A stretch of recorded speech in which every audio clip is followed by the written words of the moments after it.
ఏం చేస్తున్నావు వెంకటేశ్వరరావు? అన్నయ్య యూనిఫామ్ వేసుకున్నావు, ఏం చేస్తావు? స్కూల్కి వెళ్తావా నువ్వు? ఏం తింటున్నావు?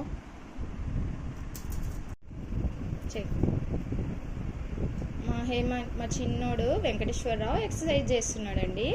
చూడండి, హాయ్ చెప్పు అందరికి. ఓకే చెయ్యి. ఏం చేస్తున్నావు? ఏం చేస్తున్నావు చెప్పాలి. వీడియో తీస్తున్నా, ఫోటో తీస్తున్నా, చెప్పు.